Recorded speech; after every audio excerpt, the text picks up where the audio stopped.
Halo teman-teman semua, apa kabarnya? Semoga kalian baik-baik saja ya. Kali ini Mimin akan merangkum alur cerita film berjudul Security. Film bergenre action buatan Hollywood ini dirilis pada tahun 2017 dan dibintangi oleh Antonio Banderas. Film ini mengisahkan kisah seorang mantan tentara yang mengalami masa-masa sulit dalam hidupnya.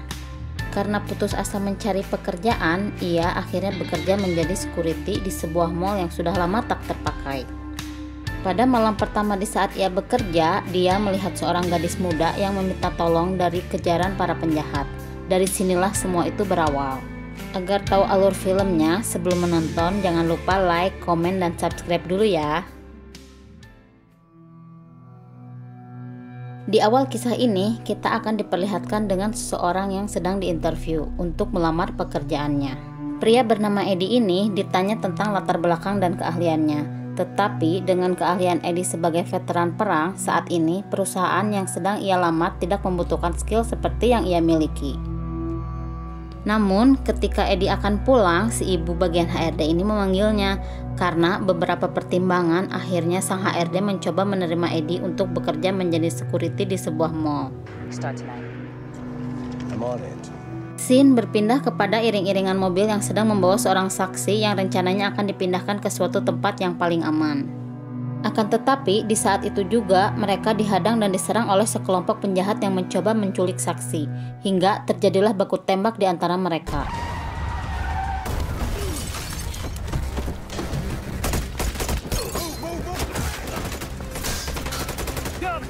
Di saat itu terjadi, saksi tersebut diminta untuk menyelamatkan diri dan bersembunyi di suatu tempat sampai menemukan bantuan, hingga akhirnya para polisi itu pun tewas.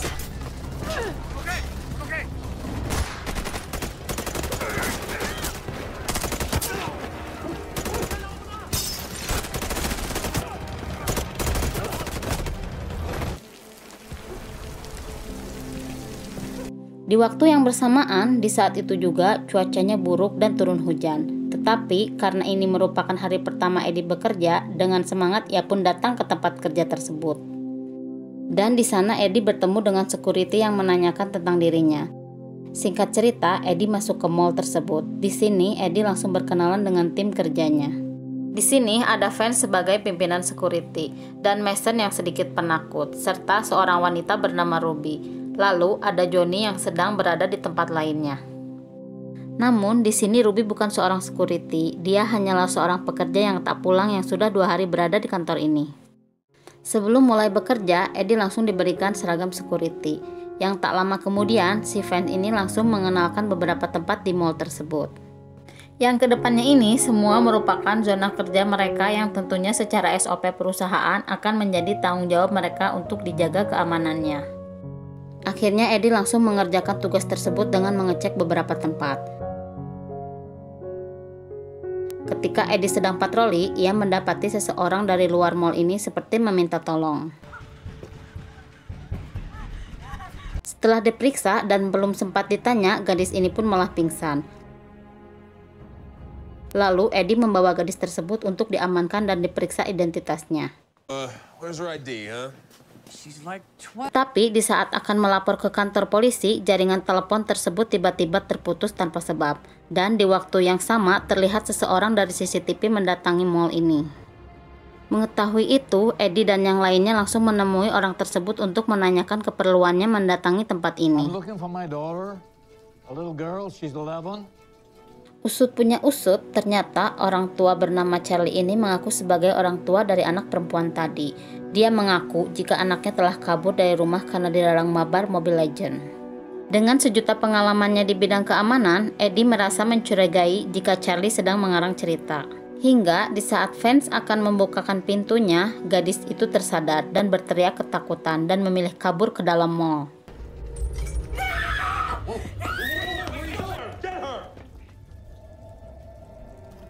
Karena kedoknya sudah terbongkar, kemudian datang seseorang sambil membawa koper yang berisi uang. Charlie lalu menawarkan uang tersebut sebagai ganti untuk ditukar dengan gadis tersebut. Karena tak ingin terjadi sesuatu, Eddie memberi kode kepada Vance jika ini ada yang tak beres. Mengetahui usahanya ditolak, Charlie lalu mengancam mereka akan menghabisinya. Akan tetapi dengan ketegasan Eddie, akhirnya Charlie pergi menemui anak buahnya untuk meyakinkan mereka bisa masuk dan menjemput gadis itu dengan cara mengepung tempat ini. Di sini terungkap bahwa gadis ini bernama Jamie. Dia adalah saksi dari sebuah kasus pembunuhan orang tuanya yang bekerja sebagai editor keuangan yang akan menjadi saksi di persidangan besok. Hal itu telah terungkap oleh Mason yang telah membaca berita di sebuah media massa.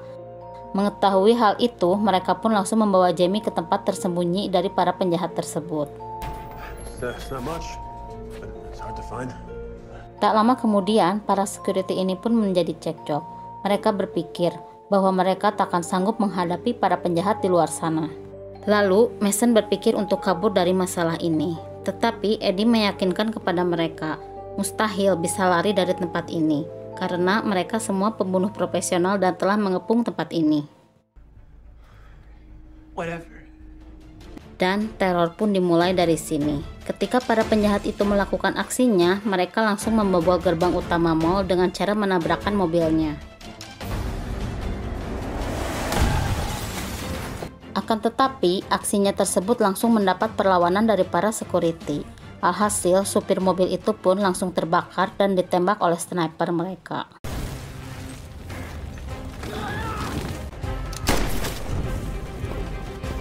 Tetapi, penjahat satunya lagi berhasil memanjat dan masuk melalui atap, hingga Vance tertangkap oleh penjahat tersebut. Namun beruntung ia ditolong oleh Ruby.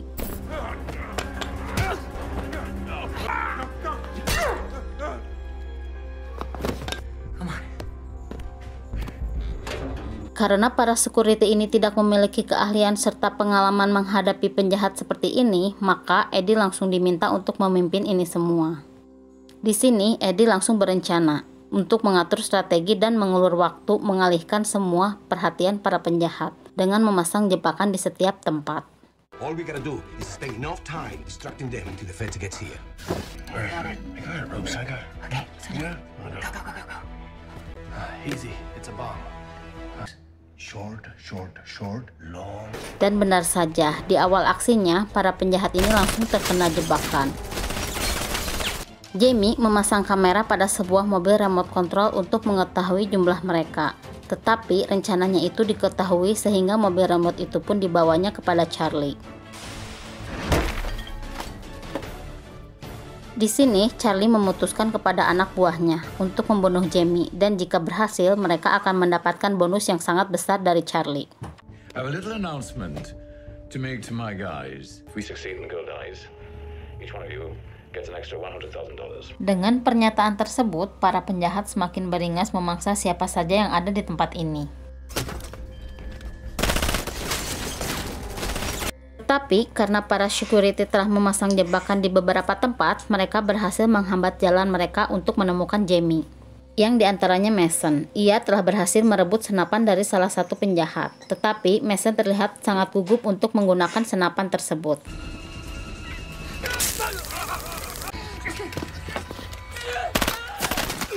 Karena kejahatan ini telah terkonsep dengan baik, mereka pun menyiapkan sniper yang tugasnya memantau keadaan dari luar. Dan sniper ini langsung melapor ke Charlie bahwa di luar sedang ada polisi untuk mengecek mall tersebut. Di waktu yang bersamaan, Eddie dan Johnny melihat polisi yang sedang berpatroli. Namun di saat Johnny akan memberikan isyaratnya, dia malah mendapat masalah dengan senternya. Karena Johnny ceroboh, dia malah terlihat oleh sniper dari luar dan langsung ditembak tepat di kepalanya.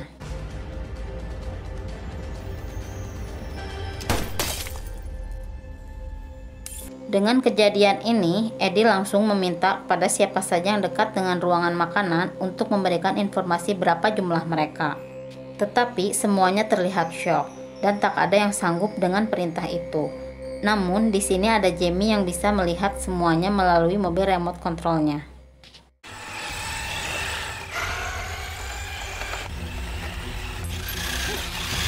Setelah Jamie mengetahui jumlah penjahat tersebut, ia langsung melapor kepada Eddie.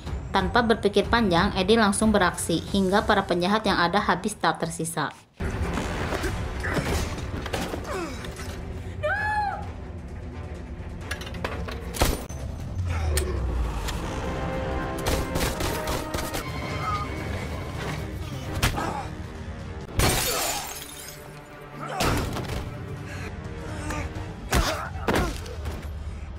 Di tempat lain, Ruby pun tertembak dan ruang gerak para security pun semakin sempit. Untungnya mereka bersembunyi dan terhalang rolling door yang terbuat dari baja.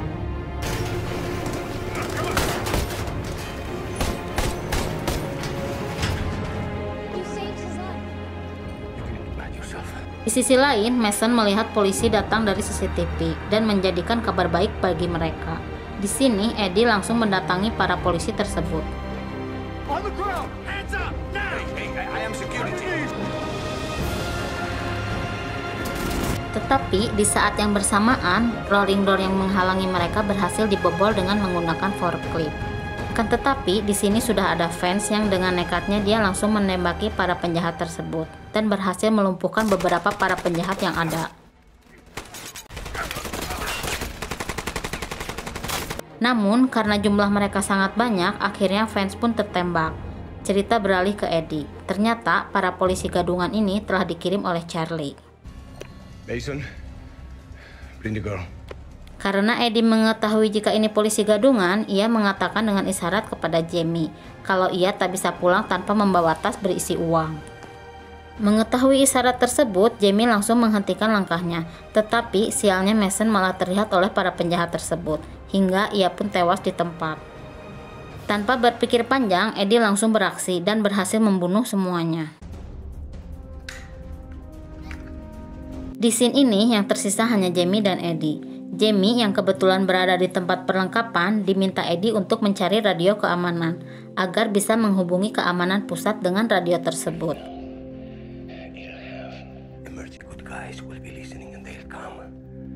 Dan ia harus langsung bersembunyi di tempat yang aman karena Eddie berjanji akan menjemputnya.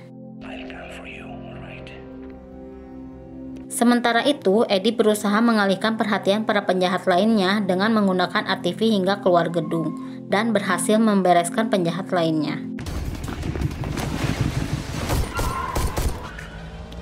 Get the van out of here now.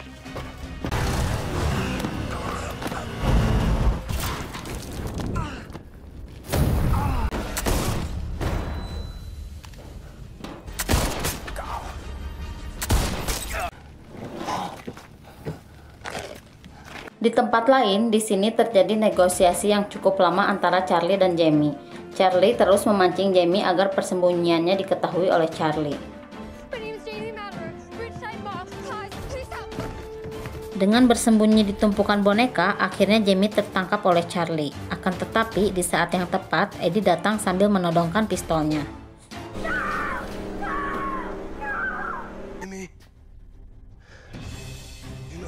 Tanpa aba-aba, Jamie langsung menyetrum Charlie, dan Eddie berhasil menembak Charlie tepat di kepalanya hingga tewas.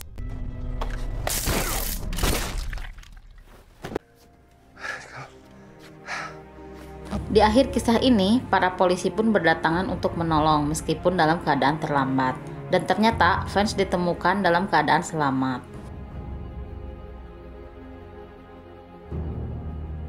Keesokan paginya, saat Eddie dirawat, dia dijenguk oleh Jamie. Jamie mengucapkan terima kasih dan pamit pergi untuk menemui keluarga asuh yang belum ia ketahui siapa. Kan tetapi, tak lama muncul pamannya Jamie, sehingga kedepannya Jamie akan diurus dan tinggal bersama pamannya.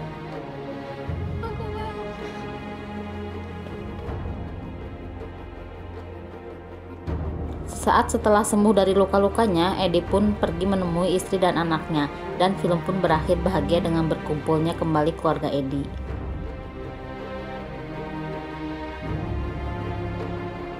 Itulah keseluruhan alur cerita film Security. Terima kasih untuk semua yang sudah menonton video ini sampai akhir. Sampai ketemu lagi di video selanjutnya ya.